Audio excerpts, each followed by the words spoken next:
नमस्कार, आप देख रहे हैं सत्य घोष न्यूज और मैं हूं आपके साथ ज्योति कनौजिया। आइए रुक करते हैं खबर की ओर।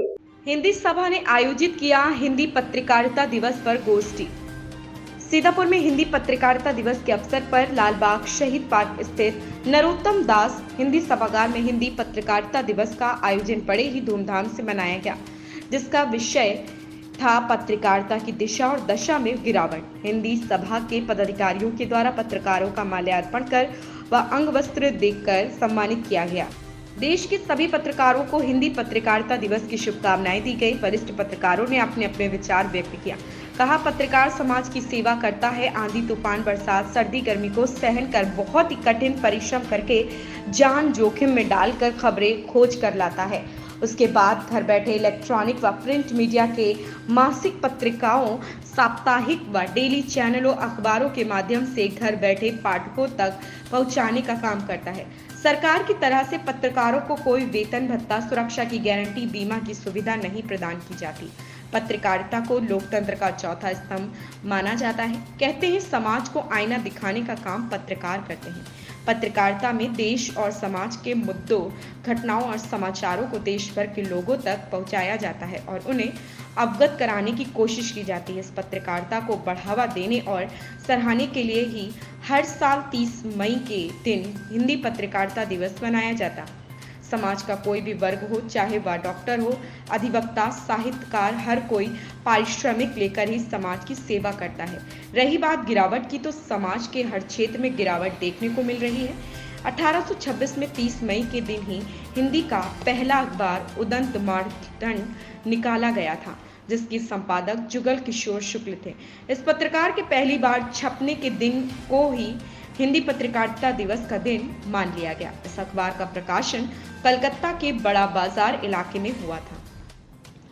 पत्रकारिता दिवस के मौके पर हिंदी सभा के अध्यक्ष व पूर्व नगर पालिका अध्यक्ष आशीष मिश्रा, मंत्री रजनीश मिश्रा, कोषाध्यक्ष समाज सेवी Bhagwati Gupta, I India editor in chief doctor Pankaj Singh Gaur, मस्त हफीज रहमानी, खुशतर रहमानी, समाज सेवी सुनील टंडन, संजय पुरी, मीडिया प्रभारी संतोष कुमार राव, खिलाड़ी शाह, वरिष्ठ पत्रकार केजी त्रिवेदी, सत्य घोष न्यूज चैनल के संपादक लक्ष्मीकांत वाजपेयी, अरुण कुमार, अमरीश श्रीवास्तव, महेंद्र कुमार अग्रवाल, कवि महफूज रहमानी, जितेंद्र कुमार सहित तमाम पत्रकार व गणमान्य उपस्थित रहे। सत्य घोष न्यूज चैनल सीतापुर से लक्ष्मीकांत वाजपेयी की रिपोर्ट। कुछ वर्षों बाद हम लोग इसकी जन्म शताब्दी मनाने के लिए हम रहे, हमारी बात की पीढ़ियाँ रहेंगी। लेकिन जिस भाव से हिंदी सभा का जन्म हुआ था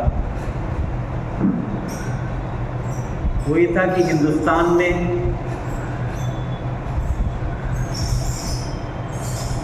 जो तहजीब है, हिंदुस्तान में जो भाषा की ताकत है, हिंदुस्तान में जो अभिव्यक्ति की स्वतंत्रता होनी चाहिए, उसको एक मंच मिले और उसके लिए हिंदी भाषा के माध्यम से पूरे देश के सशक्त हस्ताक्षरों को, रचना धर्मियों को, चाहे वो पत्रकार हो, चाहे वो काव्य और गद्य क्षेत्र में लेखन करने वाले लोग हों, वो समाज में जागरूकता फैलाने के लिए उनको एक मंच मिले, एक राष्ट्रीय मंच मिले। उस भाव से हिंदी सभा की स्थापना की गई थी। जब हिंदी सभा की स्थापना की गई तो इसके बहुत पूर्व से इसी भावना को लेकर के कि देश में जो रचना धर्मिता है, जिसके माध्यम से राष्ट्रीयता की भावना जन जन तक पहुंचे।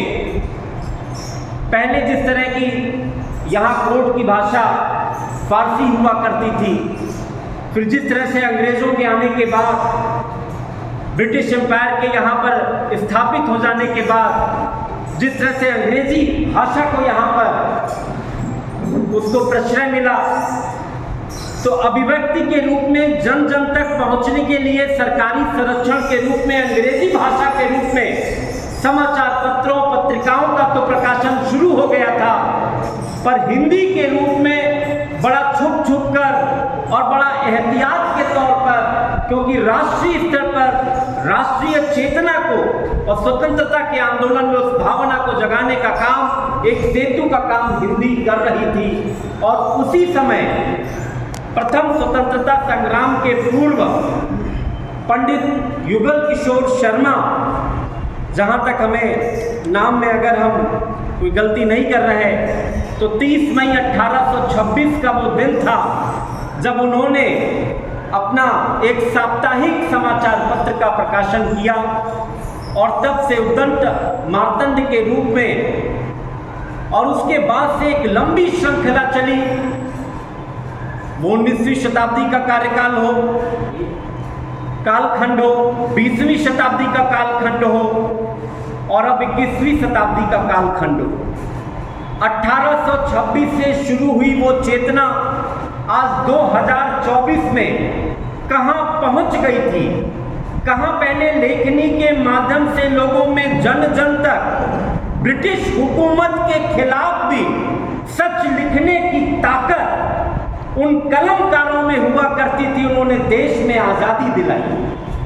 सरस्वती आदि ऐसी पत्रिकाओं के माध्यम से कितने साहित्य का लेखन हुआ। इन्हीं कलमकारों की कलम से वास्तव में हिंदी और अन्य भाषाओं का प्रचार और प्रसार भी हुआ। पत्रकार जगत के पत्रकारों को नमन है कि उनकी जो एक कलम वंदना थी उसने भाषा को समृद्ध करने का काम किया और जन भाषा में जन साहित्य और जो वास्तव में सत्ता से सवाल पूछता साहित्य था वो लोगों तक पहुंचा। और शायद उन्हीं कलमकारों की ताकत थी कि तमाम अंग्रेज सरकार ने तमाम कानून बनाए, तमाम कानून प्रेस की प्रतिबंध लगाने के माबत बनाए, उसके बावजूद कलम की आज़ादी को वो रोक नहीं सके। पर क्या कारण है? उसके बाद देश आज़ाद हुआ, आज़ादी का अमृत काल हम लोग मना रहे हैं। 75 वर्ष देश के आज़ाद हुए हो गए हैं। इन्हीं कलमकारों की बदौलत नेहरू को एक अंतर्राष्ट्रीय व्यक्तित्व मिला था। इन्हीं कलमकारों ने उस नेहरू कालखंड में चाहे श्यामा प्रसाद मुखर्जी और कृपलानी की आवाज सत्ता के विरोध में, इन्हीं कलमकारों की आवाज की बदौलत, लेखनी की बदौलत उस हुकूमत में भी सत्ता के खिलाफ प्रश्न पूछे जा सकते थे, आवाज आ सकती थी। धीरे धीरे बढ़ते समय में इन्हीं इंदिरा गांधी ने, जिनको गौरवमय करने का काम कलमकारों ने, मीडिया ने, प्रेस ने किया था, इंदिरा गांधी ने जब आपातकाल लगाया तो इसी कलम की बदौलत, हिंदी पत्रकारिता के मुखर विरोध की बदौलत का काम और उस आंदोलन को जन जन तक पहुंचाने का काम भारतीय पत्रकारिता, हिंदी पत्रकारिता ने किया था और इंदिरा गांधी के आपातकाल पर सवाल खड़े किए थे। वो कालखंड, आज का कालखंड, जब दुनिया कहती है और भारत के चीफ जस्टिस कहते हैं, डीवाई चंद्रचूड़ साहब ने कहा है कि अगर किसी देश में लोकतंत्र को जिंदा रहना है तो लोकतंत्र का जो चौथा स्तंभ है पत्रकारिता, उसको स्वतंत्र रहना चाहिए, उसको सत्ता से प्रश्न पूछने की ताकत उसमें बनी रहनी चाहिए। आज जब भारत के लोकतंत्र को प्रश्न बनाकर भारत के संविधान की अक्षुण्णता पर क्वेश्चन मार्क, प्रश्न चिन्ह लगाकर अगर देश का आम चुनाव हो रहा है तो निश्चित रूप से आज पत्रकारिता दिवस पर यह मंथन करने की हिंदी सभा में साहित्यकारों, पत्रकारों, शिक्षाविदों को इस विमर्श की आवश्यकता है कि वर्तमान समय में आखिर हमारी पत्रकारिता, जिस पर इतना विश्वास जनता को था, वो विश्वास क्या दरक रहा है? क्या जो मूल पत्रकारिता के उद्दंड मार्तंड के पहले संपादकीय लेख में लिखा गया था कि ये पत्रकारिता क्यों है, तो उन्होंने कहा था, आपके पत्रकारों के पूर्वजों को हम कहेंगे कि उन्होंने कहा था कि ये पत्रकारिता का उद्देश्य हिंदुस्तानियों के हित हेतु, यानी भारतवासियों, यानी जनता के हित हेतु, क्या जनता के हित के लिए जनता के सवाल, जनता की समस्याओं को उठाने का काम क्या पत्रकारिता कर रही है? कि पत्रकारिता जिसका मिशन था वो मिशन ना होके प्रोफेशन बन गया है। आज हमारे मुख्य वक्ता के रूप में आदरणीय केजी त्रिवेदी जी जैसा व्यक्तित्व क्यों है?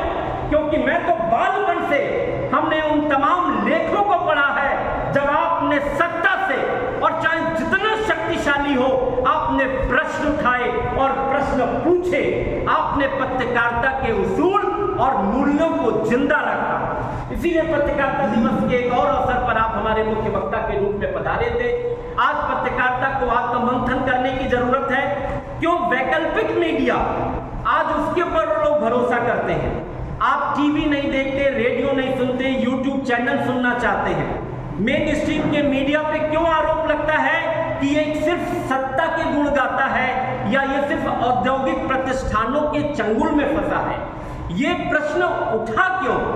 क्या पत्रकारिता को अपने अंदर झांकने की जरूरत नहीं है? जिस पत्रकारिता ने देश को आजादी दिलाई, जिस पत्रकारिता ने तमाम व्यक्तित्वों को व्यक्तित्व बनाया, वर्तमान में भी अगर देखा जाए कि अगर दिल्ली में जब पुरानी सरकार पलटी थी और अन्ना और केजरीवाल का उदय हुआ तो ये हिंदी पत्रकारिता की देन थी। तो आज वर्तमान समय में हमारी पत्रकारिता पे जो प्रश्न उठ रहे हैं, खुद मीडिया वाले आर्टिकल लिखते हैं, उसी में से तमाम पत्रकार जो आज यूट्यूब चैनल चलाते हैं वो कहते हैं कि देश की पत्रकारिता गुलाम हो गई है। एक पक्षी होने की जरूरत नहीं है कि मेन स्ट्रीम मीडिया को हम सिर्फ ये आरोप लगा दें कि वो सत्ता का भक्त बन गया है और यूट्यूब चैनल को बता दें कि ये बहुत आजादी के पोषक हो गए। वो भी खुलेआम एक पक्ष के बिल्कुल जैसे लगता गुलाम हो गए हैं। यूट्यूब चैनल का अगर एक वर्ग देखिए तो जैसे उसकी बातें देखिए तो लगता है कि जैसे सत्ता में सब गलत है और विपक्ष बिल्कुल ही दूध का धुला राजा हरिश्चंद्र है। मेन स्ट्रीम मीडिया को देखिए तो लगता है कि सत्ता पक्ष से सवाल पूछने की जरूरत नहीं है, चाशनी में लगा के सवाल पूछा जाता है। यह पत्रकारिता का चरित्र नहीं हुआ करता था। तो इसीलिए हम जो लोग पाठक हैं, जो लोग हम लोग श्रोता हैं, उनको भी मंथन करने की जरूरत है। आज जब तमाम पत्रकार कैद में डाल दिए जाते हैं, उनकी जमानत नहीं होती है सरकार के खिलाफ लिखने पर, तमाम लोगों को डेथ की थ्रेटनिंग मिलती है और मौतें हो जाती हैं। अभी प्रतापगढ़ में पत्रकार की मृत्यु हुई। एक जगह और अभी उत्तर प्रदेश में पत्रकार को भूमाफियाओं ने मौत के घाट उतार दिया क्योंकि उसने उसके खिलाफ लिखा था। क्या उसके संरक्षण की योजनाएं वास्तव में हैं? क्या इस तरह के वर्ग को सुरक्षा प्रदान करने की व्यवस्थाएं हैं? हिंदी सभा अपने मंच के माध्यम से इस विमर्श को, इस विषय को एक विमर्श के रूप में लाना चाहता था। इसीलिए आज अपने मुख्य वक्ता के रूप में जहाँ एक तरफ केजी त्रिवेदी साहब हैं, जो कि एक प्रख्यात पत्रकार के रूप में, समाज सेवी के रूप में, प्रश्न पूछने वालों के रूप में जाने ही जाते हैं, और आप खुद राजनीति विज्ञान के प्रोफेसर हैं, ज्ञाता हैं, हम लोग तो छात्र हैं। आदरणीय मुस्तफीज रहमानी साहब हैं, इन्होंने अपनी भाषा में, उर्दू भाषा में तो इन्होंने जितना लेखन किया ही पर उर्दू भाषा। इस खबर में बस इतना ही। बने रहें सत्य घोष न्यूज के साथ। हमारे चैनल सत्य घोष न्यूज को सब्सक्राइब करें, शेयर करें और बेल आइकन दबाना बिल्कुल ना भूलें।